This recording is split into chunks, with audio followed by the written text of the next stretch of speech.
जय श्री कृष्ण। आपने घरों में ऐसे मिट्टी के घरौंदे कभी ना कभी अवश्य देखे होंगे। ये कीट जो छोटा ततैया, भृंगी, कुम्हारी कीड़ा और न जाने कितने ऐसे ही नामों से जाना जाता है, प्राय अपना घर पेड़ या पुराने घरों में, हवेलियों में बनाता है। लेकिन यदि यह आपके नए घर में अपना मिट्टी का घरौंदा तैयार कर रहा है या आपके घर में घर बनाकर रहने लगा है, तो इसके क्या मायने शास्त्रों में बताए गए हैं, आइए जानते हैं। जानने से पहले यदि आपने अभी तक कृष्ण चक्षु चैनल को सब्सक्राइब नहीं किया है तो प्लीज़ चैनल को सब्सक्राइब करें, कमेंट में जय श्री कृष्ण लिखें। इसके साथ ही इस कीट से जुड़ी हुई कोई जानकारी यदि आपके पास हो तो उसे अवश्य ही मेरे साथ शेयर करें। तो छोटे ततैया जैसा दिखने वाला यह जीव आकार में मधुमक्खी से थोड़ा बड़ा व ततैये से छोटा होता है। इसके शरीर का रंग काला व ऊपर थोड़ी पीली धारियां होती हैं। यह घर के कोनों में गीली मिट्टी व अपने मुख की लार के सहारे से अपना घर तैयार कर उसमें अंडे देता है। यहाँ तक की कहानी आपको सामान्य लगेगी, लेकिन अब कुछ ऐसा घटने लगता है जो इस कीट को असामान्य व अलौकिक बना देता है। यह कीट पेड़ों, घास के मैदानों या अन्य स्थानों से लार्वा अर्थात अजन्मा कीड़ा लाकर अपने घोंसले में अलग अलग स्थानों पर रख देता है। जैसा कि आप वीडियो में देख पा रहे होंगे, यह अपने घोंसले में कई खिड़कियां जैसी बनाता है। उनमें दूसरे कीड़ों के अंडे रखकर ऊपर से गीली मिट्टी से इन छेदों को बंद कर देता है। इनमें से कुछ अंडे तो इसका स्वयं का तथा इसके घोंसले में मौजूद बच्चों का भोजन बन जाते हैं, और जो जिंदा बचते हैं उन्हें यह भृंगी ततैया घूं घूं का शब्द सुनाकर अपने समान बना लेता है। अर्थात अंडे किसी भी कीट के हों, वे स्वयं भृंगी का ही आकार लेकर अंदर से निकलते हैं। इस कीट को शास्त्रों में अलौकिक ऊर्जा वाला जीव कहा है। महान ऋषि दत्तात्रेय जी के 24 गुरुओं की सूची में भृंगी कीट का भी नाम है।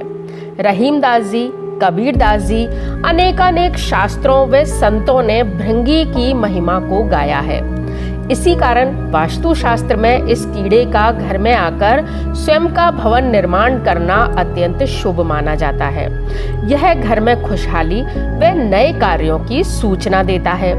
शास्त्रों में इसके द्वारा 2 प्रकार के घोंसलों के निर्माण का जिक्र आता है, जिसमें पहला गोल व कई छिद्रों वाला व दूसरा थोड़ा लंबाई लिए हुए व एक ही छेद वाला होता है।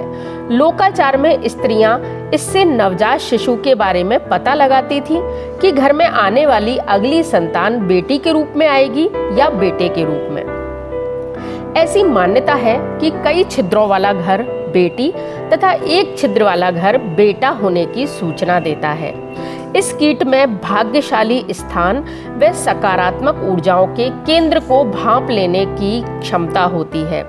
इसे आप एक तरह का वास्तु चेक भी मान सकते हैं।